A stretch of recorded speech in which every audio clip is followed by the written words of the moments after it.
Class में हम लोग ने 11.3 के 1 से 6 तक के क्वेश्चन देख लिए हैं। ठीक है, आज की क्लास में हम उसके आगे के क्वेश्चन देखने वाले हैं और समझने वाले हैं ना, जिसमें हम पहला क्वेश्चन आज क्या समझेंगे, क्वेश्चन नंबर 7। ठीक है, तो क्वेश्चन नंबर 7 क्या है, देखिए क्वेश्चन नंबर 7 आप लोग को दिख रहा होगा बुक में कि समतल 2x plus y minus z equal to 5 द्वारा कटे गए अंतःखंडों को ज्ञात कीजिए। द्वारा कटे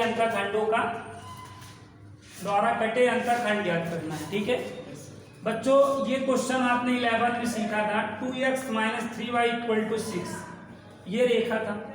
रेखा द्वारा अक्षों पर कटे अंतःखंड आपको ज्ञात करने होते थे। लाइन द्वारा एक्सेस पर जो इंटरसेप्ट कट होता था उसको आपको ज्ञात करना होता था, फाइंड करना होता था। तो क्या करते थे, जो कांस्टेंट टर्म हो वो क्या कहलाता है बच्चों, जो कांस्टेंट टर्म हो उसका डिवाइड कर दिया जाता है। ठीक है, कांस्टेंट टर्म का जब हम डिवाइड कर देते हैं तो जो x का डिनोमिनेटर होता है इंटरसेप्ट ऑन x एक्सेस हो जाता है, और y का जो डिनोमिनेटर होता है वो इंटरसेप्ट ऑन y एक्सेस हो जाता है। समझ रहे हैं बात को। तो रेखा को अंतःखंड रूप में बदलना आपने क्लास 11 में सीखा था। लाइन को इंटरसेप्ट फॉर्म में बदलना आपने क्लास 11 में सीखा था। एक बात आपको बता दें, कई बच्चों को कांस्टेंट और वेरिएबल टर्म में प्रॉब्लम होती है। जैसे मैं बच्चों से कहूँ, मैं पूछता हूँ तो ये कांस्टेंट टर्म है कि वेरिएबल, चर है कि अचर है? चर है। अब ये बताएं, अब ये कांस्टेंट टर्म है कि वेरिएबल, चर है कि अचर? बताएं, सोच समझ के बताएं। ये चर है कि अचर? अभी भी ये वेरिएबल है, अभी भी ये चर है। समझ रहे हैं बात को ना। तो अगर x y z के साथ कोई नंबर भी है तो वो वेरिएबल ही माना जाता है, वो चर ही माना जाता है। अचर कौन है, कांस्टेंट कौन है? जो विदाउट एक्स वाई टर्म, जो विदाउट एक्स वाई टर्म, देखो यहाँ पर कौन है, तो यही आपका प्योर मतलब कांस्टेंट है, यही आपका अचर है।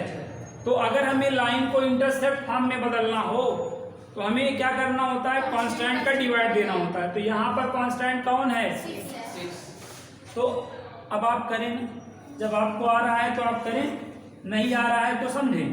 तो आपको कांस्टेंट का क्या कर देना होगा, ऐसे डिवाइड कर देना होगा। ठीक है, यूं ऐसे कैंसिल आउट कर लेंगे। तो ये x अपान कितना हो गया बच्चों, 3, और ये y अपान कितना हो गया, 2 हो गया, इक्वल टू है। और यहाँ के बाद देखिए, इसको हमें x अपान 3 प्लस y अपान -2 ऐसा करके लिखना पड़ेगा, है ना।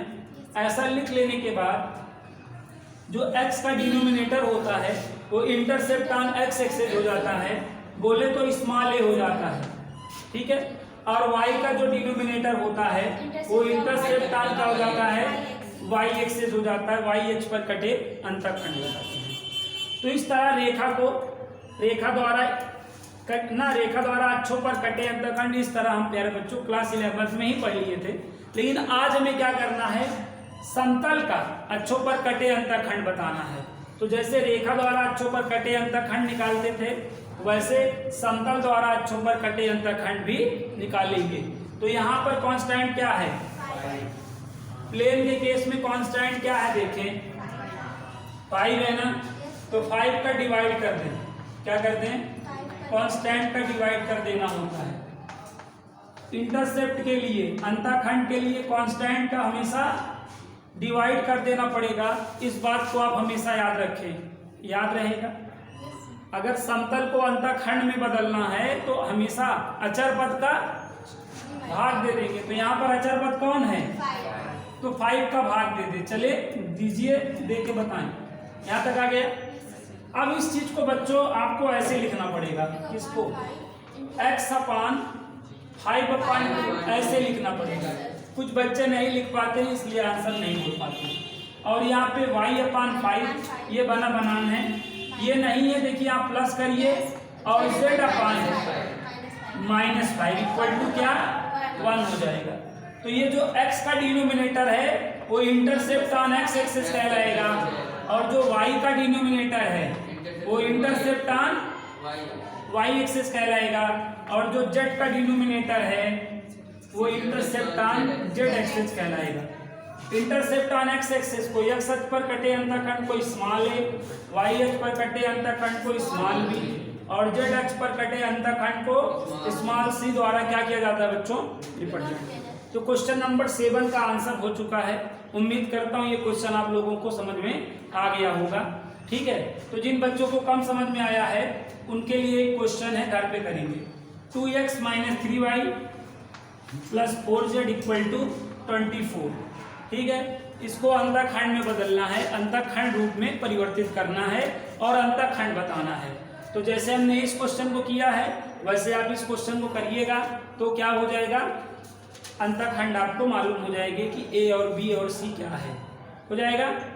तो उम्मीद करता हूँ ये क्वेश्चन आप लोगों को समझ में आ गया होगा। चलिए अब अगला क्वेश्चन देखते हैं। तो क्वेश्चन नंबर 7 सभी बच्चों को आ गया है। देखिए आप क्वेश्चन हमारे साथ नोट करते चले, मतलब नोट करते चले। नहीं लगा रहे हैं तो घर पे तो कम से कम लगा ही लेंगे, क्वेश्चन नोट करे रहेंगे तो उतना स्पेस आप छोड़ दीजिएगा जितना मैं किया रहूँगा। अब आइए क्वेश्चन नंबर 8 करते हैं। तो क्वेश्चन नंबर 8 है, उस समतल का समीकरण ज्ञात कीजिए जिसका वाई अक्ष पर अंतःखंड 3 है और जो तल ZOX के समांतर है। ठीक है, उस समतल का समीकरण याद करो जो वाई अक्ष पर अंतःखंड 3 काटता है और तल ZOX का मतलब ZX तल है, ZX तल के क्या है, समांतर है। Question number 8। तो क्वेश्चन नंबर बहुत मतलब 8 भी बहुत ही प्यारा क्वेश्चन है। इसके लिए मैं आपको एक प्ले लिस्ट ही बता चुका हूँ, याद करो। रेखा के समांतर रेखा का समीकरण निकालना आप लोगों को बताए हैं, रेखा के समांतर रेखा का समीकरण निकालना आपको बताए हैं ना। वैसे ही रेखा के समांतर समतल का समीकरण भी बता चुके हैं, याद करो। नहीं याद आ रहा है तो मैं एक क्वेश्चन बताता हूँ। चलो मैं पूछता हूँ किसी बच्चे से, पूजा तैयार रहें, रेडी रहें। ax + by + c = 0, ये इक्वेशन ऑफ अ लाइन है। ये क्या है, इक्वेशन ऑफ अ लाइन। आपको क्या बताना है, इस रेखा के समांतर, इस रेखा के पैरेलल लाइन का इक्वेशन बताना। बताइए क्या होगा, इस रेखा के पैरेलल लाइन का इक्वेशन क्या होगा, इस रेखा के समांतर रेखा का समीकरण क्या होगा, बताएं।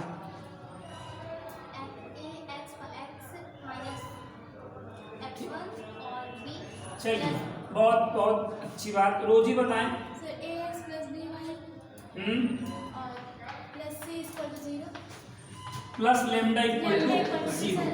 यस बच्चों, रेखा की समांतर रेखा का समीकरण ये होता है। अगर रेखा के समांतर रेखा का समीकरण लिखना है तो x y और उनका जो साइन होता है सेम होता है, उनके पैरेलल वाले में भी केवल चेंजेस कहाँ होता है, कांस्टेंट में आता है। यहाँ पे कोई कांस्टेंट है तो यहाँ कोई अदर कांस्टेंट हो जाएगा, समझ गए। एक एग्जाम्पल भी दे देते हैं आपको, आपके लिए।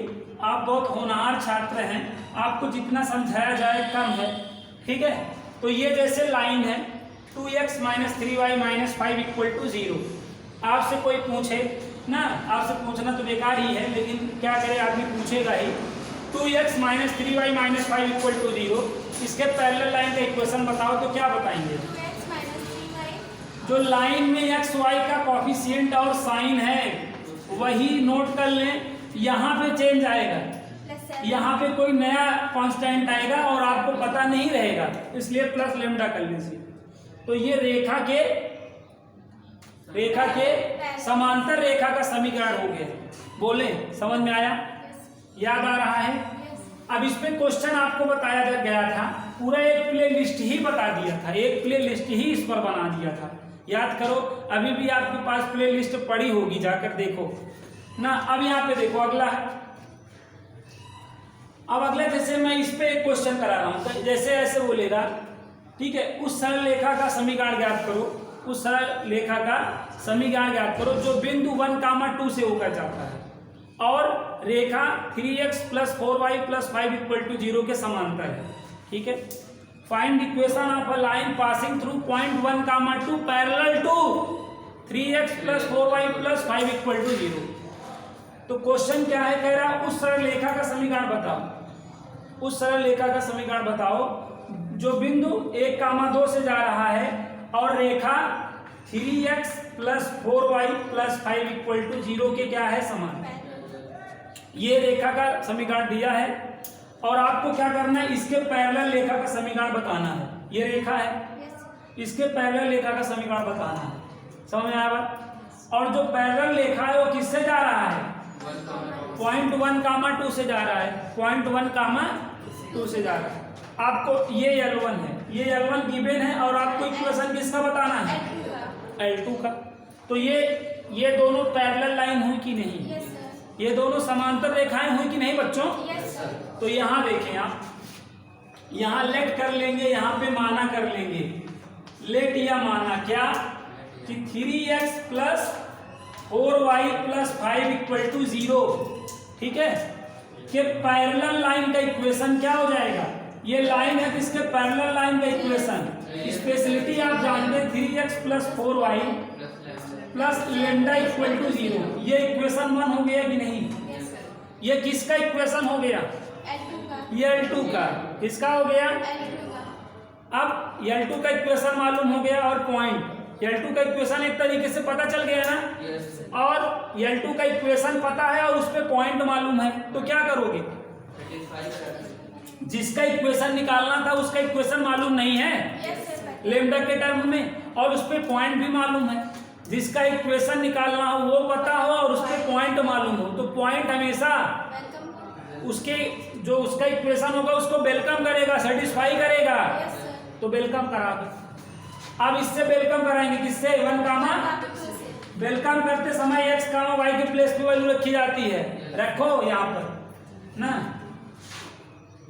3 × 1 + 4 × 2 + λ = 0, 3 × 3, 4 × 2 8 + λ = 0, 8 × 3 11 + λ = 0, तो λ की वैल्यू -11। अब ये यहाँ रख दो, तो 3x + 4y - 11 = 0।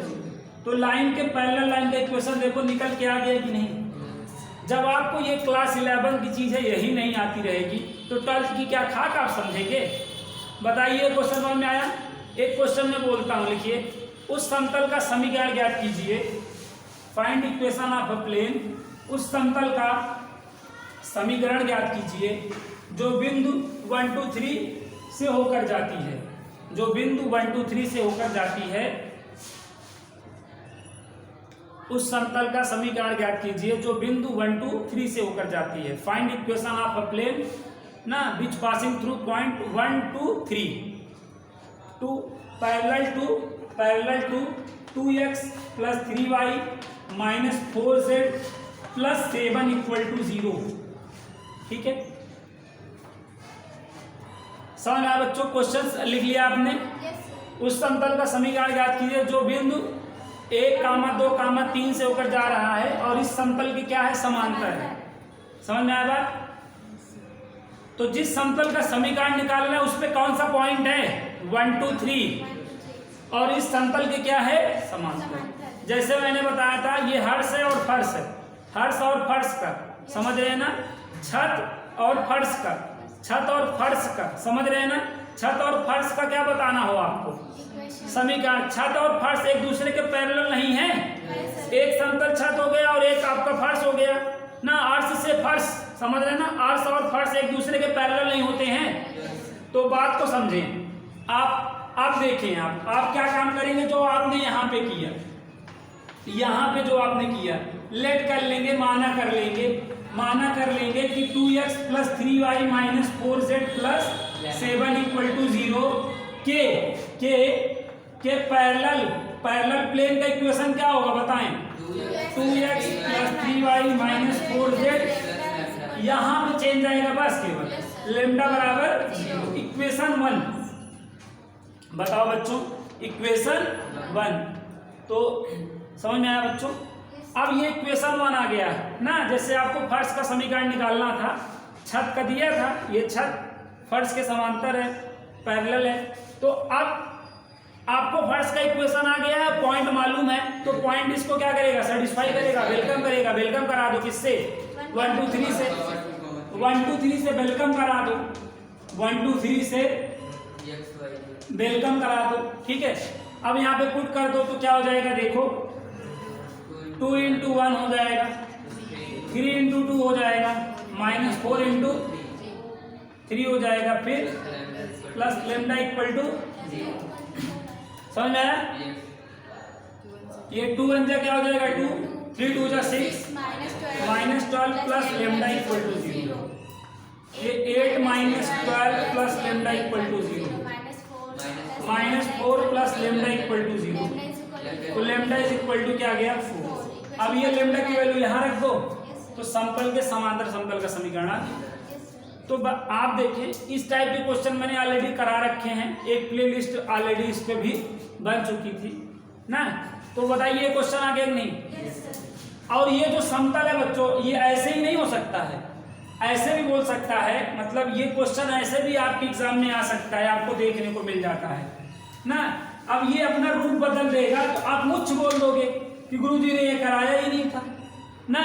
तो कहेगा उस समतल का समीकरण ज्ञात करो जो बिंदु आई cap minus A cap plus के कैप से होकर जाता है, जो समतल vector R dot 2 i cap minus 3 j cap minus 4 k cap, ठीक है, प्लस 7 इक्वल टू 0 के समांतर है। तो अब इसका क्या मतलब है, आप ये 1 कामा माइनस 1 कामा 1 और ये आपका 2x minus 3y minus 4z plus 7 equal to, तो यही है।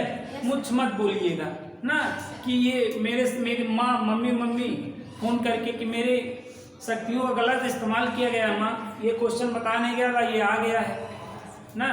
मुझ बोलने से काम नहीं चलेगा, चीजों को सीखते चलेंगे। बताएं यहां तक आप लोगों को आ गया समझ में कि नहीं? ठीक है, तो ये क्वेश्चन आ गया है। अब जो आपका क्वेश्चन है यहां पर आपको ध्यान से समझना है ना, ध्यान समझिए। जैसे देखिए ये जो है, ये जैसे ये x है, ये y है और ये z है, तो ये बेटा एक्स वाई तल होता है कि नहीं? एक्स वाई तल होता है ना, इसको क्या बोला जाता है? एक्स वाई तल। इसको ना ऐसे लिखा जाता है एक्स ओ वाई, एक तरीका तो ये है एक्स वाई और एक तरीका ऐसे लिखना, समझ गए? ऐसे ये बच्चों वाई जेड तल होता है कि नहीं? इसको इन अदर पे कैसे लिखा जाएगा? वाई ओ जेड, समझ गए? और ये क्या है? जेड एक्स, ये जेड एक्स है।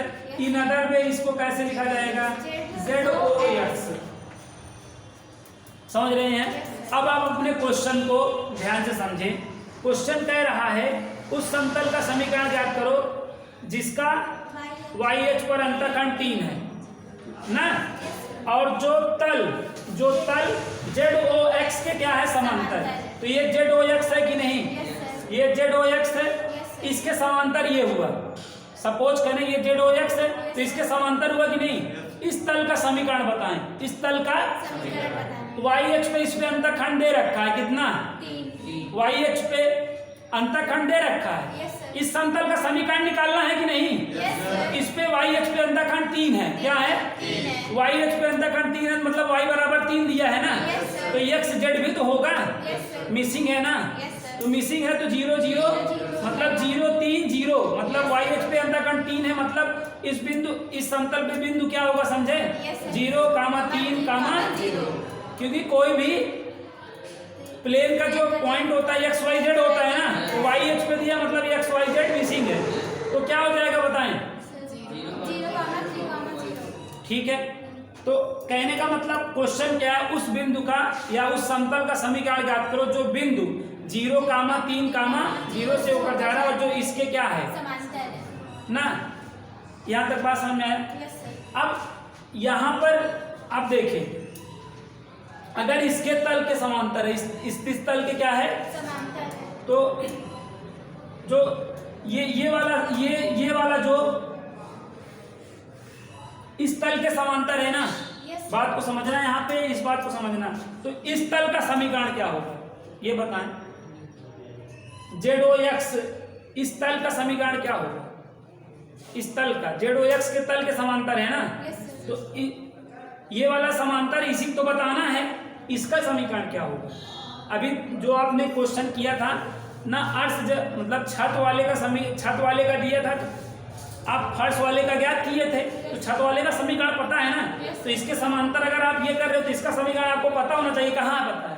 निकाल लोगे? निकाल लोगे? बिंदु भले मालूम है, लेकिन क्या ये इक्वेशन पता है? कहाँ निकाल पाओगे? नहीं निकाल पाओगे। थोड़ा सा ही चेंज किया है, लेकिन आप कर सकते हो। कैसे? पहले इसका समीकरण मालूम करो, समझ रहे हैं ना? तो इस क्वेश्चन में क्या करना है, अगर हमें उस समतल का समीकरण निकालना है जिसको y अक्ष पे अंतःखंड ये है, तो 0, 3, 0 हो जाएगा, यहाँ पर हो जाएगा, लेकिन इसका भी तो समीकरण होना चाहिए। तो इसका समीकरण क्या होगा? अरे यार ये ZX है ना, तो ZX है, तो ZX है तो इसमें y 0 होगा कि नहीं बताओ? y 0 होगा, जो मिसिंग है वो 0 होता कि नहीं? तो इसका कोऑर्डिनेट क्या हो गया? तो ये ZX, ये इक्वेशन हो गया कि नहीं? ये किसका इक्वेशन है? ये जो ZX समतल है इसका इक्वेशन है, y बराबर 0 ना। तो इसको आप ऐसे नहीं कह सकते 0x y plus 0z plus 0 is equal to 0। तो ये समतल हुआ कि नहीं बताओ? ये समतल हुआ ना? नहीं हुआ? हुआ। तो अब हमें देखो, अब हमें इस समतल के समांतर समतल का समीकरण निकालना है, इसी को समांतर समतल का समीकरण निकालना है। तो क्या करोगे? यहाँ पे ऐसे लेट नहीं करोगे जैसे लेट किए थे, जैसे माना किए थे। ये है, ये आपके पास है 0x y plus 0z plus 0 is equal to 0 है ना। माना टू पैरेलल के समांतर समतल का समीकरण क्या होगा बताएं? 0x y प्लस 0z, यहीं देखो बराबर 0। तो कहने का मतलब y प्लस लेमडा बराबर 0 आ गया कि नहीं? ये क्या हो गया? इक्वेशन 1 हो गया। ये किसका इक्वेशन हो गया? ये इसका हुआ ना, इसका आ गया ना, y बराबर 0 इसका था, अब इसका हो गया, और y की वैल्यू इसमें दे रखा है। y अक्ष पर कितना अंतःखंड? तो मतलब y बराबर 3 नहीं दे रखा है, यहाँ पर y बराबर 3 दे रखा है, तो y की वैल्यू यहाँ रख दो। तो 3 प्लस लेमडा बराबर 0, तो लेमडा इज इक्वल टू -3, तो यहाँ रख दो। y माइनस 3 इक्वल टू 0, तो y इक्वल टू 3 हो गया आंसर। बताएं, नहीं समझ पाए क्या? एक बार फिर से रिपीट कर रहे हैं हम, इस क्वेश्चन को आप समझ लें। आपको मैं एक बार बता रहा हूं, ध्यान दीजिए, ठीक है? यहां पे बात को समझे। ये है, ये XY है, ये YZ है और ये ZX है। अब ZX में देखिए, ये ZX तल है, इसका इक्वेशन अगर आपसे कोई पूछे तो y बराबर 0 बोलो। ZX है ना, कौन मिसिंग है? जो मिसिंग है वो 0। तो इस तल का आपको समीकरण मालूम हो गया। आपको इस तल के जो समांतर तल है ये, इसका समीकरण बताना है, जो y अक्ष पे कितना अंतःखंड किया है, तो y बराबर 3 मतलब दे रखा है। तो अब इस तल का समीकरण निकालना है, तो इसके अकॉर्डिंग इस तल का समीकरण आप पहुंच नहीं जाओगे। आप क्या करोगे? आप क्या करोगे? मान लोगे ना, आप मान नहीं लोगे, आप लेट कर लोगे ना। कैसे लेट करोगे मैंने बताया, जैसे y इक्वल टू 0 है, तो इसके पैरेलल इस तल के, किसके? इस तल के पैरेलल मानोगे तो y प्लस लेमडा बराबर 0 हो जाएगा ना। अब ये कौन वाला है जो ज्ञात करना था? ये वाला है, आगे नहीं। और इस पे आपको y बराबर 3 दे रखा है, इस पे तो क्या हो जाएगा बोले? y बराबर 3 रख दे, तो 3 प्लस लेमडा बराबर क्या? तो लेमडा बराबर -3। बताएं, अब ये लेमडा की वैल्यू यहाँ रख दें, तो y -3 बराबर 0 या y बराबर 3, दैट्स इट, हो गया आंसर। बताएं, तो इस तरीके से हमें कर लेना था इस पॉइंट को, या आप पॉइंट के फॉर्म में करना चाह रहे हैं तो 0, 3, 0 करके फिर सेटिस्फाई करा दें, है ना? तो ये क्वेश्चन समझ में आया कि नहीं बताएं? तो क्या था, इसीलिए मैं आप लोगों से रिक्वेस्ट कर रहा हूँ, विनती कर रहा हूँ, आपके घर में या रिलेटिव में जो भी बच्चे हैं ना, क्या तो आपके घर में या रिलेटिव में जो भी बच्चे हैं क्लास 11 की अगर कोचिंग वोचिंग नहीं किए हैं तो उनको हमारे चैनल के बारे में बताइए। फ्री ऑफ कास्ट क्लास 11 का कोर्स पढ़ाया जा रहा है, बहुत माइनर पैसा लिया जा रहा है। अगर कुछ दे देंगे तो प्रॉपर वे में वीडियो मिलेगा, नहीं तो इतना तो कॉन्सेप्ट बता ही दिया जाएगा कि उनको 12th में कोई दिक्कत नहीं आए ना। तो इसलिए आप उन बच्चों को आप जोड़िए ताकि कोई दिक्कत नहीं हो। नहीं तो देख लीजिए क्लास 11 का क्वेश्चन था, आपको करना नहीं आता था, 12th में चलिए उसको भी समझना पड़ा। माइंड कितना लोड, आप कितना मतलब सर्वर डाउन हो जाएगा आपका। जितनी 11th को लोड लो, 12th को लोड लो, इतना लोड ले नहीं पाएगा। फिजिक्स का अलग से, केमिस्ट्री का अलग से चूरन लेना रहता है, इसी में कितना मतलब आप बताएंगे। हाँ, साइंटिस्ट अलग से बनना है ना, फिजिशियन अलग से अपना वो दवा देते हैं दवा, और केमिस्ट्री का चूरन डेली लेने जाते हैं। तो इसीलिए मैं कहता हूँ 11 में अपना लिए रहिए, तो कम से कम जो मैथ वाले 11 वाला चूरन देते हैं वो तो ना दे। लेकिन आप लोगों को क्या समझाना, अब आप लोगों का तो टाइम निकल गया है, लेकिन आपके जो भाई बहन हैं ना उनको बताइए भैया हमको बड़ी समस्या हुई ना। अब जिन बच्चों को आता था ये क्वेश्चन वो देखे होंगे तुरंत उनको आ गया होगा, उनके लिए अमर हो गया होगा। अब आप चलो पहले 11 को तैयार करो, फिर 12th को ना। कुछ लोग तो कह रहे होंगे गुरुजी आपने इतना अच्छा समझाया तो समझ में आ ही गया है ना। 11 का भी काम हो गया, 12th का भी काम हो गया, लेकिन हर पॉइंट में हर टॉपिक में नहीं काम हो पाएगा ना।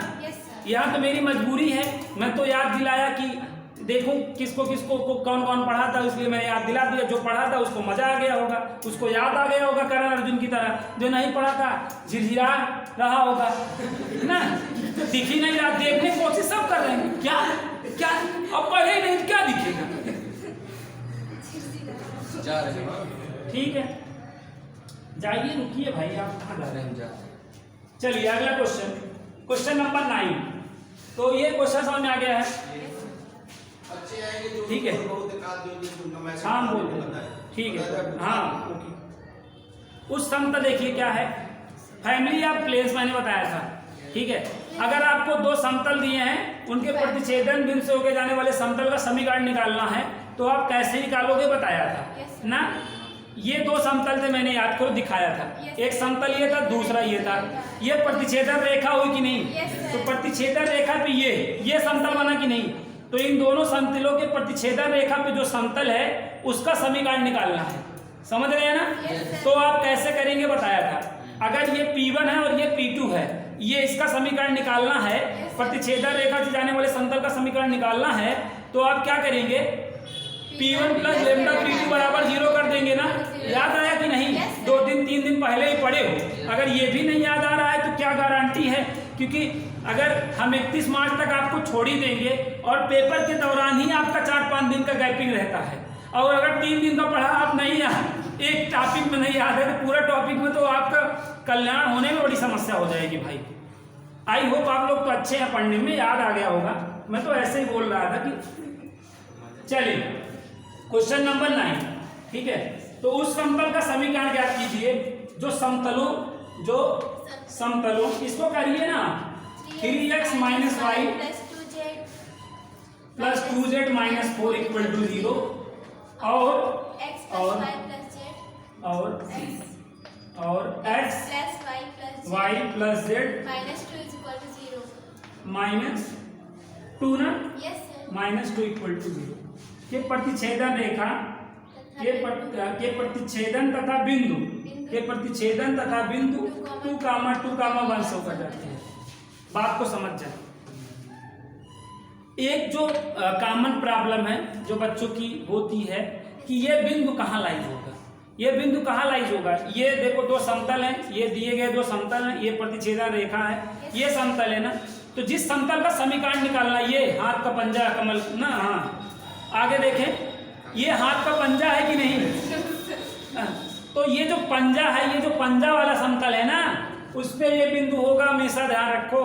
जिस समतल का समीकरण निकालना है, जो प्रतिच्छेदन रेखा से समतल जा रहा है, उस पे ये बिंदु हमेशा होगा। समझ गए भाई। तो लिखिएगा लाइन लिखिएगा, वो लाइन, एक लाइन जो बदल दे आपकी दुनिया। इसमें आपको मैंने बताया था क्या करेंगे, लिखेंगे माना 3x माना समतलों ना, ऐसे मानोगे ना, माना समतलों 3x minus y plus 2z minus 4 equal to 0 तथा x plus y plus z minus 2 equal to 0 के प्रतिच्छेदन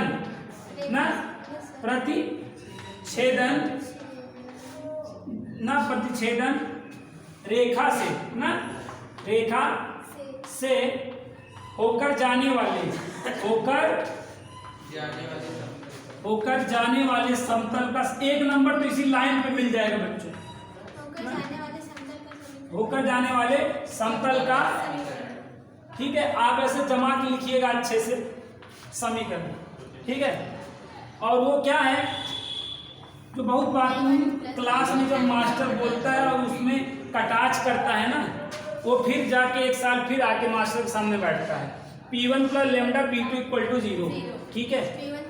तो अब देखिए P1 ये है, ये P1 है, दिस इज P1 एंड ये आपका P2 है, ठीक है। एक बात हमेशा ध्यान में रखें, अगर बराबर 4 होता तो पहले इधर ला लेते तभी P1 बनता है। अच्छा, जैसे मान लीजिए इक्वल टू 2 है तो पहले 2 को ला लोगे, एक साइड को 0 कर लोगे, तब ये P1 P2 कंसिडर हो जाएगा, है ना। अब देखिए, अब यहीं पे वैल्यू रख दें, वैल्यू रखें यहाँ P1 के प्लेस पे, ये वैल्यू रखनी है 3x minus y plus 2z minus 4 plus lambda और P2 की वैल्यू, ठीक है, P2 की value x plus y plus z minus 2 equal to 0। ये इक्वेशन 1 हो गया।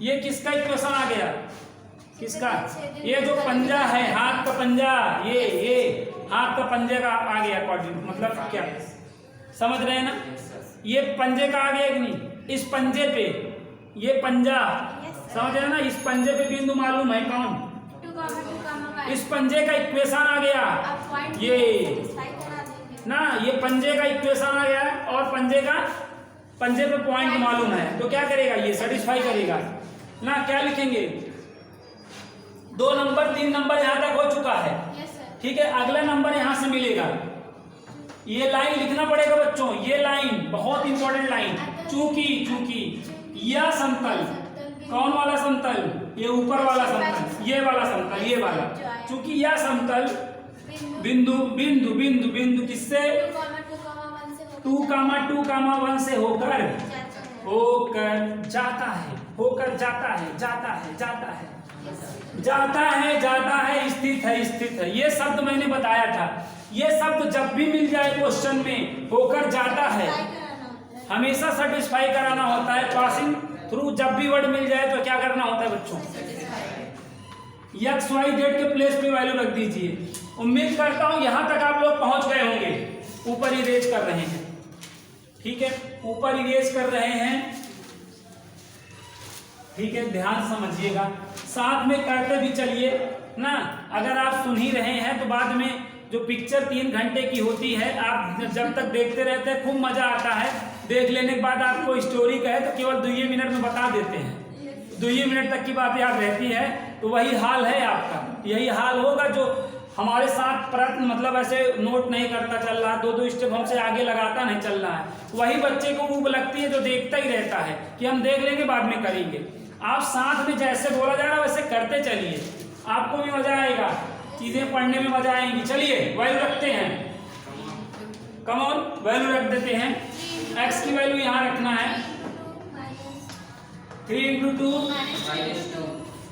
-2 2 × z की वैल्यू क्या बच्चों 1 है, -4 प्लस लेमडा की वैल्यू क्या है निकालना है।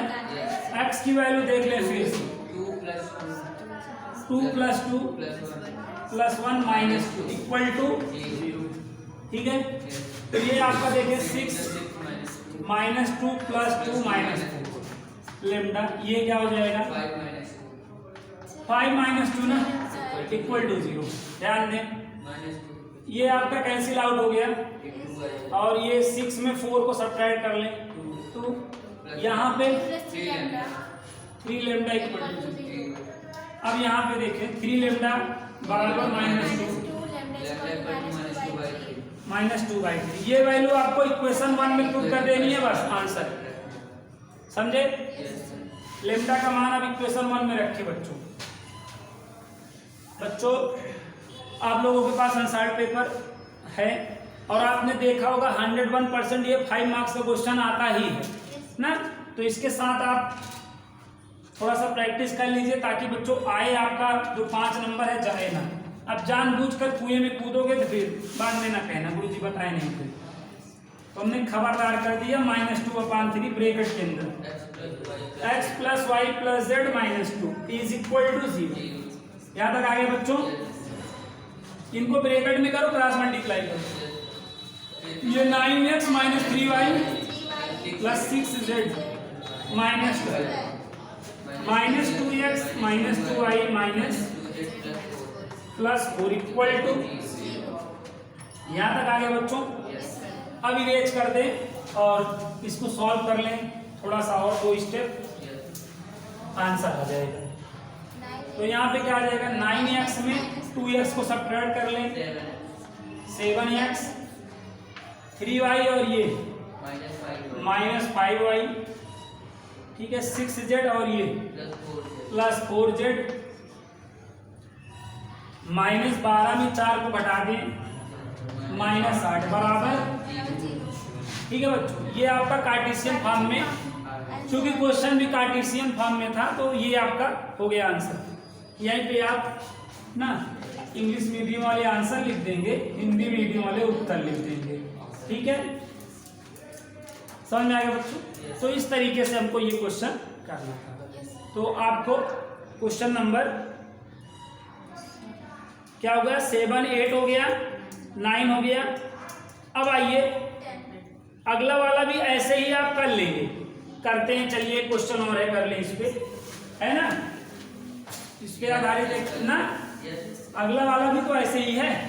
आइए एक बार कर लें बच्चों। जो उभा वो डूबा, इस बात को याद रखिए और अगला क्वेश्चन करिए। क्वेश्चन नंबर कौन सा? 10। उस समतल का समीकरण ज्ञात कीजिए जो समतलों vector r dot 2i cap plus -3k cap =7 और vector r dot 2i cap plus 5j cap plus 3k cap =9। बिंदु क्या दिया है? 2, 1, 3। बच्चों इस क्वेश्चन को आपके लिए मैं छोड़ता हूँ। यहाँ पे इस चीज को आप कैसे बना लेंगे? 2x + 2y और ये 7 को डाला है और इसको 2x + 5y और पॉइंट तो ये रहेगा ही। अब जैसे आपने इसके पहले वाला क्वेश्चन किया वैसे इसको आप खुद से करिएगा और आंसर मैच कर लीजिएगा।